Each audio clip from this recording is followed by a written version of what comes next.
Bonjour à tous et bienvenue sur Itachi Gaming. On se retrouve pour une nouvelle vidéo sur Dota 2, donc concernant l'anti-mage qui est un carry escape, et je rajouterai même un hard carry parce qu'il est extrêmement long à monter, d'accord. Donc c'est un personnage qui aura besoin de beaucoup de temps pour atteindre son efficacité. Donc voilà, sachez que si vous prenez anti-mage, vous partez pour une game relativement longue, tout comme le spectre. Donc voilà, c'est un personnage qui aura besoin de beaucoup de support, etc. Donc ne le prenez pas dans l'intention de finir la game rapidement. Il vous faudra beaucoup de support assez longtemps pour réunir assez d'équipements. Et surtout, il faudra beaucoup de support pour survivre et ne pas vous faire tuer. Parce que si vous vous faites tuer toute la partie, malheureusement, votre personnage ne servira pas à grand chose. Allez, on y va, on commence. Donc sur une petite description des sorts comme d'habitude. Donc le premier, Mana Break. Qu'est-ce que c'est? C'est simple, en fait l'anti-mage à chaque coup va voler du mana, enfin il va pas voler parce que voler ça lui en donnerait, il va enlever du mana à chaque cible à chaque coup qu'il va infliger à une cible, il va lui enlever du mana, d'accord? Et il va infliger 60% de la quantité de mana enlevée en dégâts, voilà. Ensuite, Blink. Blink, qu'est-ce que c'est? Ça permet à l'anti-mage de se téléporter à une certaine distance, tout simplement. Donc jusqu'à 5 secondes au niveau max, vous aurez 5 secondes de recharge. Donc vous pourrez vous téléporter relativement souvent. Spell Shield. L'anti-mage a tout simplement un sort passif qui va lui permettre de résister au sort, de résister à la magie. Donc tout ce qui est dégâts magiques infligera que la moitié des dégâts sur l'anti-mage. Donc ce qui est quand même relativement confortable. C'est un personnage, donc comme le dit son nom, que j'ai oublié de signaler, il sera particulièrement efficace sur les mages, tout ce qui est mage, d'accord, tout ce qui est gros lanceur de sorts, tout ce qui a beaucoup en termes de quantité de mana, donc tous les héros intelligence en fait, en quelque sorte. Voilà.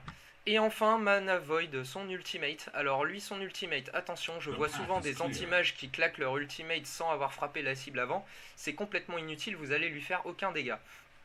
Le Mana Void, son ultimate, donc, est en parfaite synergie avec le Mana Break. C'est-à-dire que le Mana Break vous permet de voler du mana en frappant, d'accord, enfin d'enlever du mana en frappant. Plus vous allez enlever de mana en frappant votre cible, plus votre ultimate, votre Mana Void infligera de dégâts.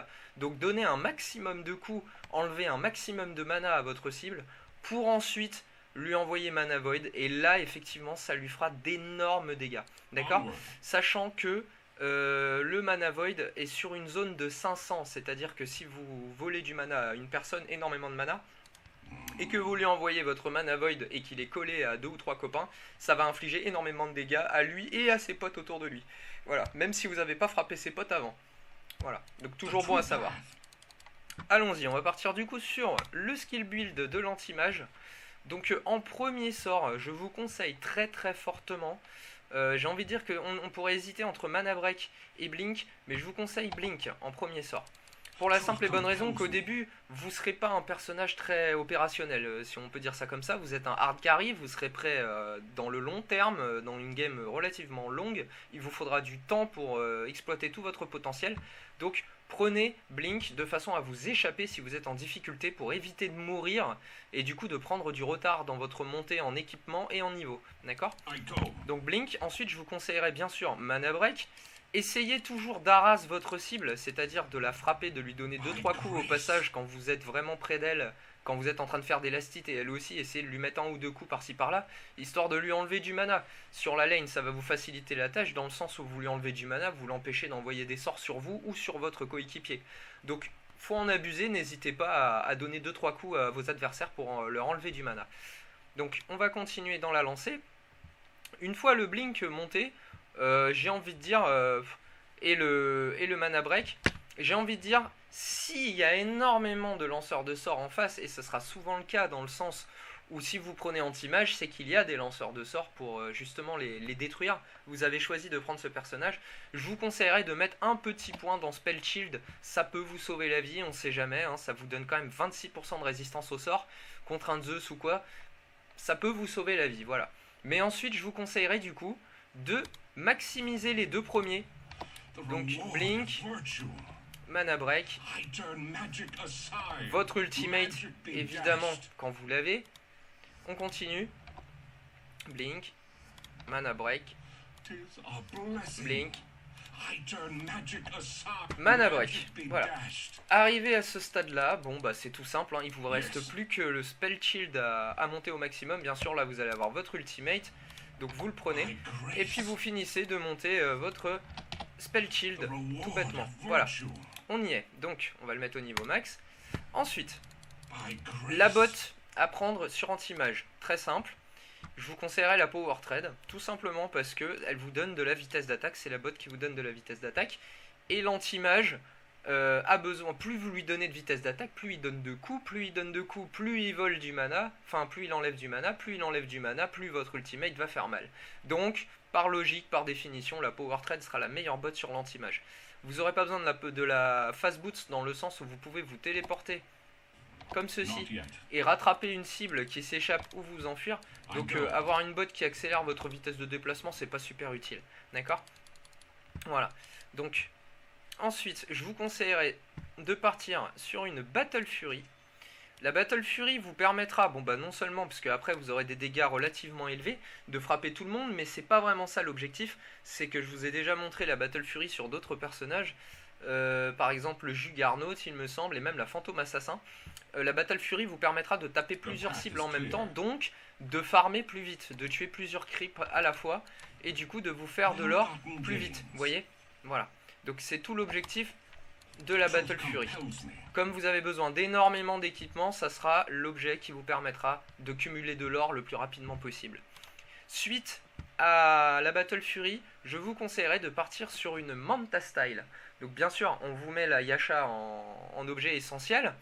Évidemment, bon bah dans la Manta Style, hein, si on clique dessus, elle est ici, vous avez une Yasha. Donc il vous faudra la Yasha, l'Ultimate Orb, et enfin la recette qui vous permettra de vous donner une Manta Style. Alors vous allez me demander pourquoi la Manta Style. Et bah c'est très simple, la Manta Style elle donne de la vitesse d'attaque, de la vitesse de déplacement, donc c'est nickel pour l'anti-mage, ça lui permet de mieux poursuivre sa cible. Vitesse d'attaque, donc il tape plus, donc il enlève plus de mana, donc pour son ultime c'est parfait. En plus de ça, si on veut vous ralentir, si on vous envoie un ralentissement ou oui, bon, ce sera les 3/4 du temps, ça sera surtout pour un ralentissement. Et bah, si vous activez votre Manta Style, ça va annuler le ralentissement. Donc il suffit qu'on vous ralentisse juste après avoir utilisé votre sort de téléportation, Blink, et que vous pouvez plus blinker, vous avez 5 secondes où vous devez attendre la recharge. Et bah, la Manta Style vous permettra de casser ce ralentissement et de pouvoir continuer votre course. Ensuite, deuxième intérêt de la Manta Style, comme je vous l'ai dit auparavant, le mana void. Donc plus vous enlevez de mana, plus vous faites mal. Et ben vos doubles enlèvent également du mana. Donc vous enlèverez 3 fois plus de mana, dans le sens où vous avez 2 personnages supplémentaires, vous enlèverez encore plus de mana à votre adversaire, plus vite. Donc du coup vous pourrez envoyer votre ultime beaucoup plus vite également pour l'allumer et l'exploser tout simplement. D'accord? Ensuite, après la Manta Style, j'ai envie de vous dire que un Skull Basher sera bienvenu, parce que des fois vous vous retrouverez aussi avec des héros qui peuvent s'échapper également de leur côté. Donc bah, pour les empêcher de s'échapper, vous aurez une chance de les assommer avec votre Skull Basher, donc c'est le top. D'accord? Bon, je vais vous montrer un peu les skills vite fait avant de continuer. On va monter quand même l'ennemi au niveau max parce que je suis niveau 25. Et je risque de lui faire très mal. Hop, on va lui mettre toutes ses caractéristiques et puis pour ses sorts on s'en fout parce que je le joue pas. Donc, regardez, si je lui envoie un ultimate maintenant, d'accord? Donc là il a toute sa vie, 2175, hop, voilà. Il a toujours 2175, vous voyez? Donc ça sert strictement à rien d'envoyer un ultimate sur une cible que vous n'avez pas frappée. Cependant, si je lui donne genre 2 ou 3 coups, voilà, et là je lui envoie l'ultimate. Ça lui fait pas très mal non plus, parce qu'il lui reste quand même, regardez, pas mal de mana, d'accord? Il faut le taper plus que ça. Donc maintenant, si j'utilise Manta Style et que je le frappe pendant un bon moment, voilà, et là je l'ultime, voilà, vous avez vu? Pourtant, je l'ai pas tapé énormément, mais le fait de l'avoir tapé avec mes doubles, c'est suffisant, puisque comme je vole du mana et que mes 2 doubles volent également du mana, je lui ai volé quand même, donc comme je disais, 3 fois plus de mana. Donc obligatoirement, quand vous allez utiliser votre ultimate, eh ben, ça va juste l'éclater, parce que vous lui avez enlevé beaucoup de mana en très peu de temps, donc ça vous permet d'utiliser votre ultime très rapidement sur lui. Voilà. Donc vous avez vu le blink, hein, tout simplement. Petit détail. Vous voyez, vous pouvez vous apercevoir si l'anti-mage a mis un point dans son mana break quand il vous frappe. Vous avez une légère, toute petite aura bleue quand il vous frappe. Ça montre qu'il vous vole du mana, regardez. Vous avez vu? Il y a un tout petit, il y a un petit éclat bleu quand je tape la cible. Bon bah ça c'est tout simplement, ça indique que le mana break, il y a bien des points dedans et qu'il est, voilà, il est actif tout simplement. Donc après elle va le blink hein, évidemment. Bon bah le spell shield, j'ai pas grand chose à vous montrer en vrai, c'est quand vous allez vous prendre des sorts dans la figure, ça va vous infliger que la moitié des dégâts tout simplement. Et puis votre ultimate, vous avez vu ce que ça donne, le mana void, je l'ai fait à l'instant sur le... quand j'ai one shot le... Enfin one shot, quand j'ai fini le axe. Voilà, donc arrivé à ce stade d'équipement, je vous conseillerais de finir votre Abyssal Blade, bien entendu, puisque ça vous permettra, comme je vous ai montré sur la Fantôme Assassin, ou même d'autres peut-être, je ne sais plus trop, ça vous permettra d'assommer volontairement votre cible, et sachant également que l'Abyssal Blade vous donne énormément de dégâts, hein, donc c'est l'amélioration du Skull Basher, elle vous donne plus 70 de dégâts, c'est énorme. Vous pourrez l'assommer de cette manière, voilà, grâce à l'objet, donc ce qui est quand même relativement cool. On va le taper un petit peu, voilà. Il est à la moitié de sa vie. Bon bah tiens. Bah, je pensais que j'aurais fait plus mal que ça, vous voyez. Marrant. Bon, toujours est-il qu'il a pris quand même beaucoup de dégâts, hein. Mais après c'est un personnage qui a beaucoup de vie, faut pas oublier, c'est un tank. Donc normal qu'il résiste un petit peu. Je l'aurais frappé encore plus, bon bah il serait mort parce que je lui aurais enlevé tout son mana, ça l'aurait tué. L'ultimate l'aurait tué. Donc ensuite, suite à l'Abyssal Blade, je vous conseillerais, il va vous falloir maintenant que vous avez du dégât. La Battle Fury vous donne du dégât, la Manta Style aussi, l'Abyssal Blade aussi. Donc vous avez quand même 164 plus 125 de dégâts au niveau 25. C'est relativement confortable. Je vous conseillerais vite de partir sur un Heart of Tarrasque pour vous rendre un peu plus tanky. Vous voyez, vous montez à 3121 de vie. Parce que vous avez un personnage qui est obligé d'aller en plein milieu du combat. Là j'ai que 2000 de vie. Un anti-mage, il a beau être un anti-mage, il peut se téléporter, il a de la réduction de dégâts des sorts. S'il est en plein milieu du combat tout seul, il va pas faire long feu. Donc un Heart of Tarrasque va vous donner beaucoup de vie, ce qui vous permettra de tanker et de tenir plus longtemps dans le combat. Et d'autant plus, si vous vous faites frapper, si vous perdez de la vie et que vous vous éloignez, l'Heart of Tarrasque vous donne une régénération de vie extrêmement élevée, donc votre vie va remonter très vite, et vous aurez juste à vous retéléporter et à revenir dans le combat. Donc ça vous facilite, voilà, ça vous facilite le gameplay, vous n'aurez pas besoin de rentrer à la base, vous soigner, revenir, etc. Vous avez juste à vous téléporter, vous cacher, vous attendez que votre vie remonte, vous vous retéléportez, vous rentrez dans le combat. Tout bêtement. Et vous relâchez votre Manta Style, et puis hop, puis c'est reparti quoi. Voilà. Ensuite, pour finir... Si vous trouvez que vous manquez vraiment de dégâts et surtout que vous prenez trop de dégâts au corps à corps, donc c'est-à-dire de mêlée, il y a d'autres héros de mêlée qui vous font vraiment mal, prenez une Butterfly. La Butterfly vous permettra d'avoir de l'esquive, hein, je crois que j'en ai parlé sur la Fantôme Assassin et peut-être sur Void, je ne sais plus trop, Faceless Void. Mais bon voilà, et ça vous donne un buff de vitesse de déplacement également. Donc c'est tout bénef. Voilà, vous frappez plus vite, ça vous donne beaucoup d'agilité, vous frappez plus fort, ça vous donne des dégâts, vous avez 35% de chance d'esquive, vous avez plus de vitesse d'attaque, voilà, et vous avez un bonus de déplacement si vous en avez besoin, c'est tout bénef. Maintenant, si vous estimez que que la Butterfly ou que l'Abyssal Blade est pas très utile dans la partie, j'ai envie de dire le must-have, ça sera donc les objets obligatoires, la Battle Fury pour le farm, la Manta Style pour optimiser votre vol de mana, et le Heart of Tarrasque, surtout pour être plus tanky et tenir plus facilement et pouvoir vous régénérer sur place en vous cachant et pour revenir juste derrière. Ensuite, ces deux objets-là sont assez situationnels. Si vous avez besoin d'assommer parce que des gens s'en vont, ils s'enfuient tout le temps, l'Abyssal Blade sera le top. Si vous avez vraiment beaucoup d'ennemis de mêlée en face mais qui s'échappent pas, vous n'avez pas de mal à les tuer, mais eux ils vous mettent vraiment beaucoup de dégâts, prenez plutôt une Butterfly. Et si éventuellement vous avez besoin d'encore plus de survie, prenez un Vladimir. Le Vladimir c'est un objet qui est génial dans le sens où il vous permet de vous régénérer de la vie quand vous frappez, d'accord ? Tout en se cumulant avec le mana break.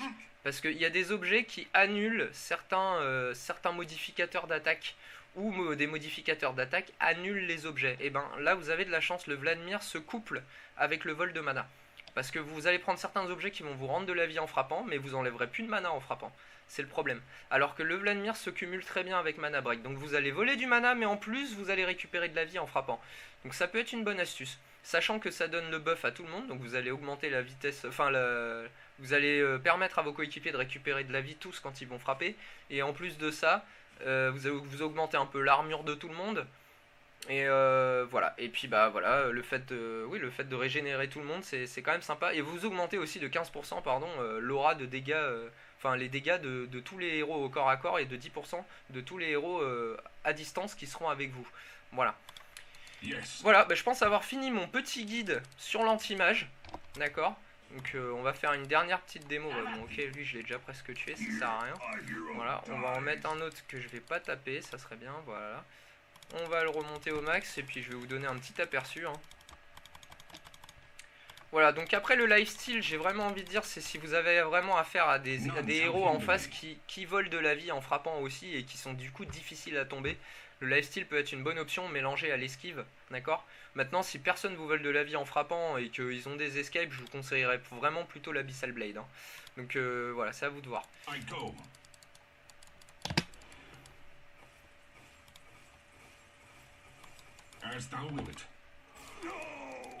Voilà.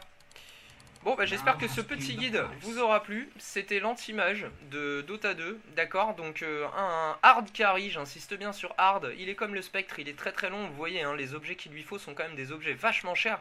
Regardez, Abyssal Blade 6750, Battle Fury 5875, Manta Style 4950, Heart of Tarrasque 5500. Donc c'est quand même un personnage qui aura besoin d'énormément d'or. Donc ne prenez surtout pas ce personnage si vous estimez qu'il faut finir la partie rapidement. Parce que vous signez l'arrêt de mort de votre équipe.